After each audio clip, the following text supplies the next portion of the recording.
হিন্দুদের উপর অকথ্য অত্যাচার চলছে বাংলাদেশে। এবার সর্বধর্ম সমন্বয়ের বার্তা দিতে বাংলাদেশে যাওয়ার সিদ্ধান্ত। বিভিন্ন হিন্দুত্ববাদী সংগঠনের সঙ্গে ইমামদের বৈঠক হয় এবং সেই বৈঠকে এমনই সিদ্ধান্ত হয়েছে, হিন্দু সহ সংখ্যালঘু সুরক্ষায় বাংলাদেশে যাওয়ার সিদ্ধান্ত নেওয়া হয়েছে এবং বাংলাদেশে গিয়ে অন্তর্বর্তী সরকারের সঙ্গেও কথা বলা হবে। ধর্মীয় গুরু ছাড়াও রাজনৈতিক দলগুলির সঙ্গেও কথা বলার সিদ্ধান্ত হয়েছে বৈঠকে।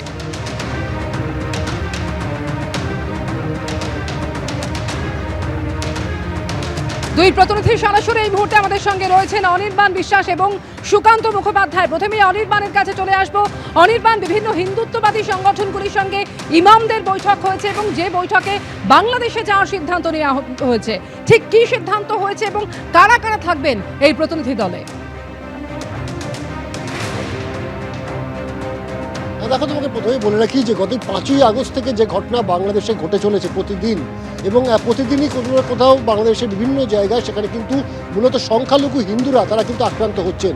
এবং যেটা দেখে কিন্তু বারবার একটা প্রশ্ন উঠে যাচ্ছে যে এই সংখ্যালঘু হিন্দুরা গত 5 মাস ধরে আক্রান্ত হচ্ছেন বিশ্বের বিভিন্ন প্রান্ত থেকে। সেখানে কিন্তু বাংলাদেশের সরকারের বা অন্তর্বর্তীকালীন সরকারের যে ভূমিকা, সেই ভূমিকা নিয়েও কিন্তু প্রশ্ন তোলা হচ্ছে। স্বাভাবিকভাবে তারপরে দাঁড়িয়েও কিন্তু এখনও পর্যন্ত পরিস্থিতি নিয়ন্ত্রণ করতে কিন্তু ব্যর্থ পুরোপুরি এখনও পর্যন্ত ইউনূস সরকার। তাহলে এই প্রশ্নটা উঠছে যে কোথাও গিয়ে কি কট্টরপন্থীদের কাছে এই যে একেবারে নতি স্বীকার করছেন ইউনূস সরকার? না হলে কেন তার দেশের সংখ্যালঘু হিন্দু হোক বা সংখ্যালঘু খ্রিস্টান হোক তাদের নিরাপত্তা দিতে ব্যর্থ হচ্ছে তার প্রশাসন? এই প্রশ্নটা উঠছে আরও বড় করে। তার কারণ হচ্ছে গতকালও যে ঘটনা ঘটেছে, যে একজন বাংলাদেশি হিন্দু মহিলা, সংখ্যালঘু মহিলা, তাকে কিন্তু গণধর্ষণ করা হয়েছে এবং যারা তাকে গণধর্ষণ করছেন তাদেরকে তিনি যাতে চিনে না ফেলেন সে কারণে তাকে কিন্তু বিষ ঢেলে তাকে মেরে দেওয়ার চেষ্টা হয়েছে, বিষ খাইয়ে। স্বাভাবিকভাবে তার মৃত্যুর ঘটনা ঘটেছে এবং তারপর তোলপাড় পড়ে গিয়েছে।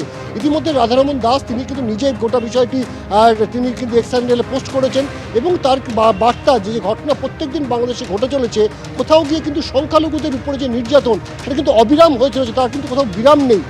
আজকে কিন্তু দাঁড়িয়ে সেই জায়গায় একটা উল্লেখযোগ্য পদক্ষেপ নিতে চলেছে ভারতবর্ষের যে সমস্ত যে সমস্ত ধর্মীয় গুরুরা রয়েছেন তারা।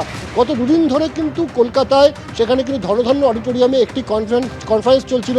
সেই কনফারেন্সের মূল উদ্দেশ্যই ছিল মানবতা, এবং সেখানে মানবতা নিয়ে বিভিন্ন ধর্মগুরুরা যখন বক্তব্য রাখেন সেখানে কিন্তু বক্তব্য রাখতে গিয়ে প্রত্যেকেই বাংলাদেশের ঘটে চলা বা এই মুহূর্তে উদ্ভূত যে পরিস্থিতি, সেই উদ্বেগের কথাই কি ধর্মগুরুরা জানিয়েছেন? অনির্বাণ, তুমি আমাদের সঙ্গে থাকো। যেভাবে হিন্দুদের উপর অকথ্য অত্যাচার চলছে, ওপারকে ঠিক কি বার্তা দিতে চাইছেন এপারের সর্বধর্ম সংগঠনের ধর্মগুরুরা? দেখুন, এইভাবে নারীদের উপর অত্যাচার করা, এইভাবে অসহায় সংখ্যালঘু নারীদের ইজ্জত নিয়ে নেওয়া, তাদেরকে একদম গণধর্ষণ করা, জোর করে ধর্মান্তরিত করা, এর আমরা তীব্র নিন্দা করছি। এভাবে একটা সভ্য দেশ যখন আমরা ভারতবর্ষের সীমানা ছাড়িয়ে সারা পৃথিবীতে ছড়িয়ে পড়ছি, দেশের রাষ্ট্রের সীমা ছাড়িয়ে গ্রহ থেকে গ্রহান্তরে চলে যাচ্ছি, চন্দ্রে চলে যাচ্ছি, মঙ্গলে যাবার কথা ভাবছি, সেখানে একটা বিশেষ সংখ্যালঘু স্তরের মানুষকে এইভাবে দিনের পর দিন হত্যার চক্রান্ত করা, ধর্ষণ করা, তার নানানভাবে তাদেরকে অপদস্থ করা, এ চলতে পারে না। একটা সভ্য দেশের এই আচরণে আমরা হতাশ, আমরা এর তীব্র কঠিন নিন্দা করছি। কোনো দিন উগ্রপন্থার বীজ ছড়িয়ে, মৌলবাদের বীজ ছড়িয়ে মানুষের কল্যাণ করা যায় না, শান্তির দেশ, শান্তির রাষ্ট্র, সমৃদ্ধিশালী রাষ্ট্র প্রতিষ্ঠা করা যায় না। এই অন্যায় অবিলম্বে বন্ধ হওয়া উচিত।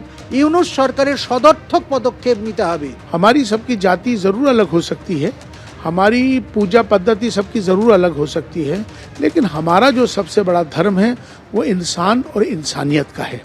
इंसान को जो इंसानियत है वो उसका धर्म है और अपना धर्म को सबको निभाना चाहिए। तो कलकत्ता बिल्कुल बांग्लादेश की बिल्कुल बगल के बॉर्डर पे हम यहाँ पर आए हैं, तो मैं चीफ इमाम होने के नाते आज मैं इसके लिए बोल रहा हूँ कि जो बांग्लादेश के अंदर जो माइनॉरिटीज़ हैं हिंदू, और जो माइनॉरिटीज़ में और भी जो लोग हैं उनके ऊपर जो हमले हो रहे हैं वो अत्यंत चिंता का विषय है। मैं उसकी कठोर निंदा करता हूँ और कड़े शब्दों में उसके लिए हम निंदा करते हैं कि जो वहाँ पर अत्याचार हो रहा है। तो हम बांग्लादेश की गवर्नमेंट से, मैं यहाँ कलकत्ता से बांग्लादेश की गवर्नमेंट को एक पैगाम देना चाहता हूँ और उनको ये कहना चाहता हूँ कि वहाँ पर अमन शांति रहना चाहिए। जो इस्कॉन के जो पुजारी हैं चिन्मय जी उनको फौरन रिलीज करना चाहिए और वहाँ पर जो अत्याचार हो रहा है वो फौरन बंद होना चाहिए।